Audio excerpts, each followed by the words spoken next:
Shalom, salam sejahtera di dalam kasih Tuhan Yesus Kristus. Sebelum kita melangkah hari ini, mari kita bekali dengan kebenaran firman Allah. Sebelumnya mari kita berdoa. Bapa di dalam surga, kami ucap syukur berterima kasih karena Tuhan masih memberikan kesehatan, kekuatan bagi kami, sehingga hari ini kami boleh menikmati hari yang Tuhan beri. Sebelum kami melangkah hari ini, kami bekali hidup kami dengan kebenaran firman Allah. Biarlah firman Allah menjadi motivasi di dalam kami melangkah hari ini. Sucikan, kuduskan kami semua dengan kuasa darah Tuhan. Di dalam nama Tuhan Yesus Kristus, kami siap mendengarkan renungan firman. Haleluya, amin. Salam Bapak Ibu Saudara sekalian dikasih Tuhan. Mari kita buka Alkitab kita di dalam Injil Yohanes pasal yang ke-11 ayat 39 sampai dengan ayat 40. Injil Yohanes 11 ayat 39 sampai 40. Demikianlah bunyi firman Tuhan. Kata Yesus, "Angkat batu itu." Marta, saudara orang yang meninggal itu, berkata kepadanya, "Tuhan, ia sudah berbau, sebab sudah 4 hari ia mati." Jawab Yesus, "Bukankah sudah kukatakan kepadamu, jikalau engkau percaya, engkau akan melihat kemuliaan Allah?" Saudara kekasih di dalam Tuhan Yesus Kristus, kebenaran firman Allah kali ini kami berjudul Percaya Membawa Mujizat.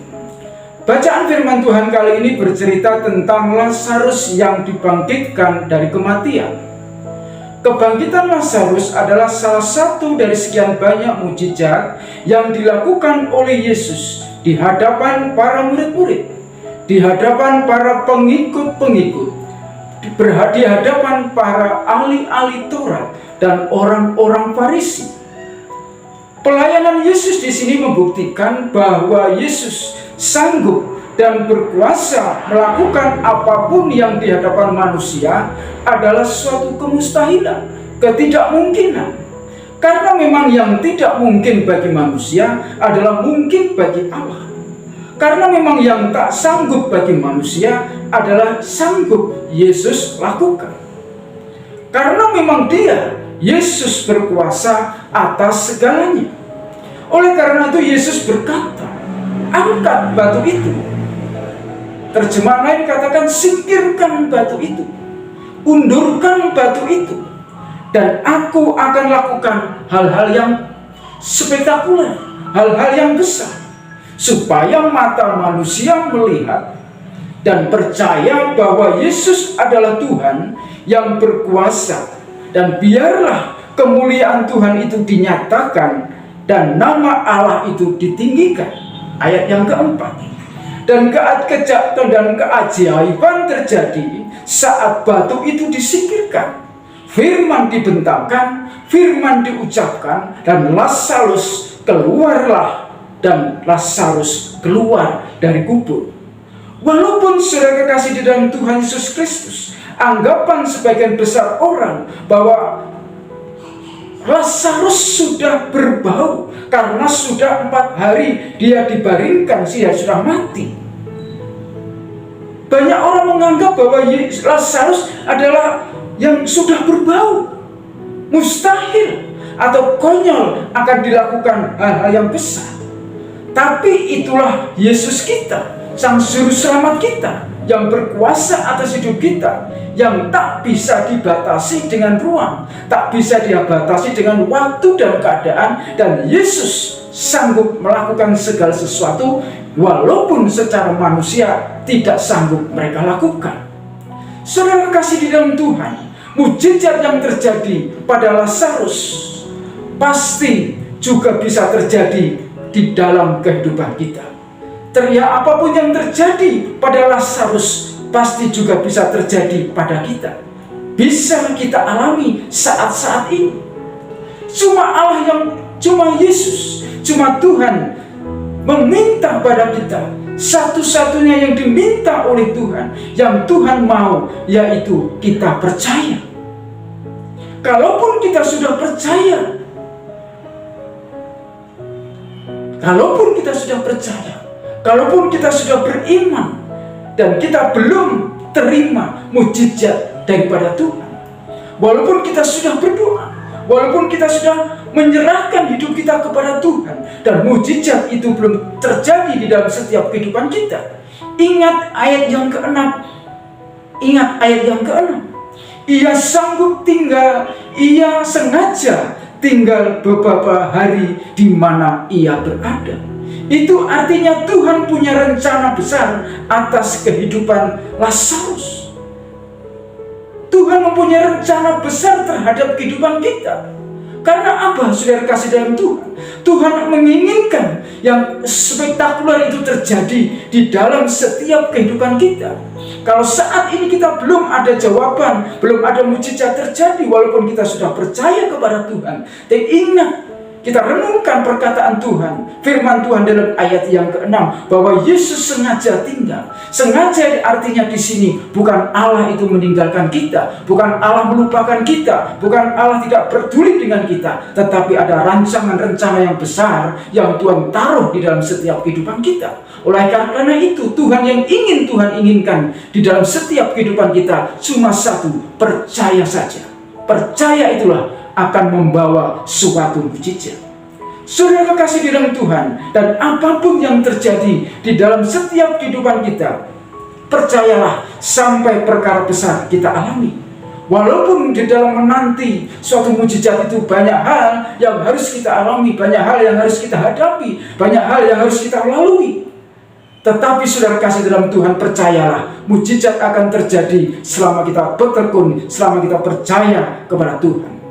Tetapi yang menjadi penghalang, yang menjadi terjadi penghalang di dalam setiap kehidupan kita untuk kita menerima mujizat daripada Tuhan, untuk kita menerima kuasa daripada Tuhan, karena masih ada batu-batu besar yang menutupi mata kita, yang menutupi hati kita, yaitu kekerasan hati kita, yaitu keangkuhan kita, yaitu kesombongan kita, yaitu mungkin kedegilan hati kita, mungkin ketidaktaatan kita. Inilah batu-batu besar yang seperti firman Allah katakan harus kita singkirkan, harus kita undurkan, harus kita jauhkan, yang menutupi hati kita, yang menutupi iman kita, yang menutupi kepercayaan kita kepada Tuhan. Supaya kalau kita ingin mujizat terjadi kepada Tuhan, Tuhan katakan singkirkan batu itu, maka kita harus singkirkan. Supaya saudara kekasih dalam Tuhan, supaya firman Allah itu ada masuk di dalam setiap kehidupan kita, supaya firman Allah itu bekerja di dalam hati kita dan bekerja seluas-luasnya di dalam setiap kehidupan kita. Saudara kekasih di dalam Tuhan Yesus Kristus, di dalam pembacaan firman Allah pada kesempatan pagi hari ini, ada pesan firman Tuhan yang harus kita renungkan, yang harus kita pelajari. Yang pertama, yaitu pesan yang pertama, perkatakanlah iman di dalam hidup kita. Perkatakanlah iman di dalam setiap kehidupan kita. Ayat yang keempat mengatakan bahwa penyakit itu tidak akan membawa pada kematian. Itu firman Allah berkata, penyakit itu tidak akan membawa kepada kematian. Kalau orang-orang maupun saudara-saudara daripada Lazarus mengatakan bahwa dia sudah mati, tetapi Yesus katakan dia tidak mati, tetapi tertidur. Demikian juga harus terjadi dalam setiap kehidupan kita. Biarpun kita dalam kondisi, situasi kenyataan yang tidak aman, situasi yang menyedihkan, dalam kehidupan situasi yang menyusahkan, tetapi kita percaya, jangan kita pesimis, tetapi kita harus optimis bahwa Tuhan menyertai kita, bahwa Tuhan menolong kita, bahwa Tuhan akan memberikan suatu mujizat yang terjadi dalam setiap kehidupan kita. Oleh sebab itu, perkatakan iman. Jangan sampai kita pesimis, tetapi kita harus optimis. Suatu saat Tuhan akan menolong kita. Saudara kasih yang kedua, pesan Tuhan dalam firman Allah kali ini yaitu belajar percaya. Yang kedua pesan Tuhan yaitu belajar percaya. Di dalam ayat yang 15 berkata, tetapi syukurlah aku tidak hadir pada waktu itu, sebab demikian lebih baik bagimu supaya kamu dapat belajar percaya. Ini yang Tuhan inginkan dalam setiap kehidupan kita, supaya dalam situasi kenyataan yang ada, yang kita alami saat ini, katakan syukur bagimu, supaya kamu belajar percaya bahwa Allah yang kita sembah adalah Allah yang sanggup dan teramat sanggup menolong saya dan saudara. Yang ketiga, pesan firman Tuhan pada bacaan firman Allah pada saat ini yaitu Tuhan bertanggung jawab, dan Tuhan dan kita masih ada harapan. Yang ketika Tuhan bertanggung jawab terhadap setiap kehidupan kita, dan masih ada harapan di dalam setiap kehidupan kita. Di dalam ayat yang ke-26 dikatakan bahwa dan setiap orang yang hidup dan percaya kepadaku tidak akan mati selama-lamanya. Percayakah engkau akan hal itu? Saudara kekasih di dalam Tuhan, Tuhan bertanggung jawab. Dikatakan orang yang percaya kepada Tuhan tidak akan mati. Dan ini artinya saudara sekalian, kalau kita percaya Tuhan, Tuhan akan bertanggung jawab atas kehidupan saya dan saudara. Tuhan akan memberikan, Tuhan akan memulihkan dalam setiap kehidupan kita. Dan kita di dalam perjalanan kehidupan kita pasti masih ada harapan yang Tuhan berikan pada kita. Sebab barang siapa yang percaya kepadaku, kepada Tuhan, tidak akan mati selama-lamanya. Pasti artinya di sini ada suatu pengharapan. Yang ketiga, apa yang pesan Tuhan yang Tuhan mau dalam setiap kehidupan kita, yaitu pasti ada pemulihan. Kalau kita harus memperhatikan, harus perkatakan iman yang pertama, yang kedua kita harus belajar percaya, yang ketiga Tuhan bertanggung jawab atas kita dan masih ada harapan dalam kehidupan kita, yaitu yang keempat, yaitu pasti ada pemulihan. Ayat yang ke-44 bagian A dikatakan bahwa orang yang telah mati itu datang dan keluar. Orang yang mati itu datang dan keluar, artinya saudara kasih, pasti ada pemulihan. Orang yang percaya, yang berharap kepada Tuhan, selama kita mau singkirkan batu itu, batu kekerasan hati kita, batu kesombongan, batu keangkuhan, batu kedegilan hati kita, batu yang tidak percaya yang menutupi seluruh kehidupan kita, pasti kita akan datang pemulihan. Tuhan akan memulihkan kita, Tuhan akan melepaskan ikatan-ikatan kita, dan Tuhan akan membawa kita kepada suatu kemenangan sesuai harapan kita, yaitu mujizat akan terjadi di dalam suatu kepercayaan. Jikalau kita percaya kepada Tuhan, pasti saudara sekalian, bukan mudah-mudahan, bukan insya Allah, tetapi kita akan melihat suatu mujizat terjadi dalam setiap kehidupan. Yang terakhir, apa pesan firman Tuhan? Yaitu dikatakan bersaksilah.